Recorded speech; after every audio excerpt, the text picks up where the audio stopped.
नाम है पेडागोजी। समझ रहे हैं कि नहीं? आप इसीलिए सब पोर्शन में इसका पेडागोजी दे दिया है। आप मैथ बेहतर जानते हैं इसका मतलब नहीं कि आप बेहतर दूसरों को सिखा देंगे। आप बेहतर जानते हैं वो तो ठीक बात है, लेकिन बेहतर जनाने के भी कैसे दूसरों को सिखाया जाता है बेहतर, इसके आप प्रक्रिया से अवगत हैं। समझ हैं कि नहीं? इसका पॉइंट आपके पास है तब जो है से आप इसका पेडागोजी समझ सकते हैं।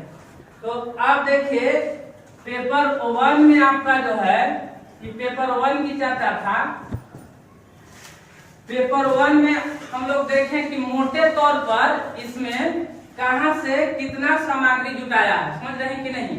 तो देख रहे हैं कि 1 से 30 तक सीडीपी है और 31 से 60 तक जो है ईवीएस है। ईवीएस में 2 पोर्शन तोड़ा, 2 भाग में। एक जनरल ईवीएस पूछता है जिसको जीके टाइप के कह सकते हैं, जनरल जानकारी, पर्यावरण के बारे में जनरल जानकारी इसमें रहेगा, जो एनसीईआरटी की बुक 345 में निहित है। और 15 नंबर आपका इसका पूछेगा पेडागोजी, सीडीपी, ईवीएस पढ़ाने की विधि। समझ रहे हैं कि नहीं? पर्यावरण को बच्चा को कैसे समझाएंगे ये इसमें चर्चा रहेगा। फिर आपका 61 से 90 तक जो मैथ है तो 15 जनरल मैथ है।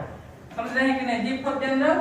तो जनरल का मतलब है कि कैलकुलेशन से आधारित, जैसे जोड़ घटाव, गुणा भाग, एलसीएम, एचसीएफ, इससे संबंधित प्रश्न हो सकता है। लेकिन यह 15 नंबर है एकदम अलग है। ये इसका पेडागोजी है कि मैथ की शिक्षण विधि से संबंधित रहेगा कि मैथ की अपनी भाषा होती है, मैथ क्या है, मैथ का प्रकृति कैसा है। समझ रहे हैं कि नहीं? मैथ पढ़ाने की विधियां क्या है, जैसे आगमन विधि, निगमन विधि, संश्लेषण विधि, विश्लेषण विधि, सब मैथ पढ़ाने की विधियां हैं। समझ रहे हैं कि नहीं? फिर इसमें आपका 91 से 120 तक है, ये लैंग्वेज 1 है। तो लैंग्वेज 1 में भी 2 पार्ट है। 15 नंबर आपका जनरल जो रहेगा जिसमें एक गद्यांश एक पद्यांश होते हैं भाषा 1 में। गद्यांश का मतलब होता है गद्य का अंश, और गद्य जो रहता है ना कहानी संबंधित, निबंध संबंधित है, उसका कुछ पार्ट रहेगा, हिस्सा रहेगा, उससे आपको रहेगा लगभग 9 प्रश्न और 6 प्रश्न आपका रहेगा। यही 15 में 9 को रहेगा तो इसमें 6 को रहेगा गणित, इसमें 8 को रहेगा तो इसमें 7 को रहेगा। और 7 नंबर का जो रहेगा वो आपका पद्यांश रहेगा। तो पद का अंश मतलब कविता का कुछ हिस्सा रहेगा, तो उससे आपको 7 प्रश्न रहेगा। दोनों मिलाकर आपको 15 प्रश्न पूछेगा जनरल हिंदी से। मान लीजिए लैंग्वेज 1 में आप हिंदी लेते हैं तो हिंदी से। अब कुछ ग्रामर भी जोड़ता है, 3 या 4 नंबर का ग्रामर का भी जोड़ता है। तो 3-4 नंबर का ग्रामर जोड़ता है। इसी गद्यांश पद्यांश से आपका ग्रामर की जांच कर लेगा व्याकरण की।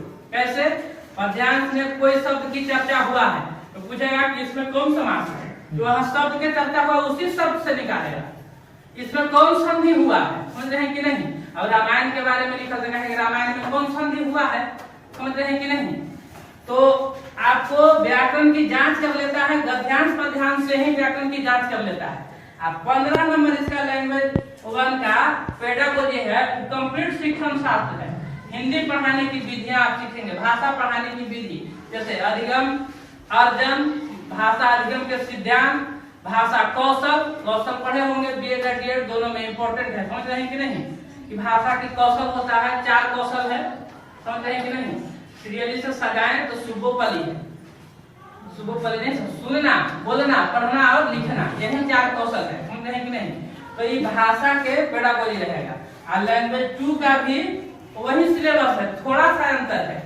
केवल लैंग्वेज 2 में क्या रहता है तो वहाँ एक गद्यांश था, एक पद्यांश था, और यहाँ दोनों गद्यांश रहेगा, 2 गद्यांश दिए गए रहेंगे।